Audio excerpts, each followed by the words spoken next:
موریتانیہ کے حج طیارے کے حادثے کی خبر جھوٹی نکلی۔ حال ہی میں سوشل میڈیا پر ایک خبر وائرل ہوئی جس میں دعویٰ کیا گیا کہ موریتانیہ سے سعودی عرب جانے والا ایک حج طیارہ بحیرہ احمر کے قریب گر کر تباہ ہو گیا ہے، جس کے نتیجے میں 220 حاجی شہید ہو گئے۔ تاہم موریتانیہ کی حکومت اور موریتانیہ ایئر لائنز نے اس خبر کی سختی سے تردید کی ہے۔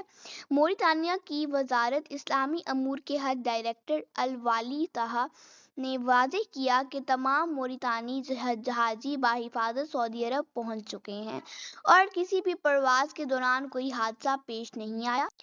موریتانیہ ایئر لائنز نے بھی تصدیق کی ہے کہ حج کے لیے تمام پروازیں محفوظ طریقے سے مکمل ہو چکی ہیں اور کسی بھی پرواز کے دوران کوئی حادثہ پیش نہیں آیا۔ یہ افواہ سوشل میڈیا پر گردش کر رہی ہے جس میں دعویٰ کیا گیا ہے کہ 220 حاجی شہید ہو گئے ہیں۔ تاہم موریتانیہ ایئر لائنز نے واضح کیا ہے کہ یہ خبر بے بنیاد ہے اور تمام پروازیں محفوظ طریقے سے مکمل ہو چکی ہیں، لہٰذا اس قسم کی غیر مقصودہ خبروں پر یقین نہ کریں اور صرف مستند ذرائع سے معلومات حاصل کریں۔ سچائی کی تلاش میں موریتانیہ کی حکومت اور ایئر لائنز نے اس خبر کی تردید کی ہے۔ تمام حاجی بحفاظت سعودی عرب پہنچ چکے ہیں۔ سوشل میڈیا پر پھیلنے والی یہ خبر جھوٹی اور بے بنیاد ہے۔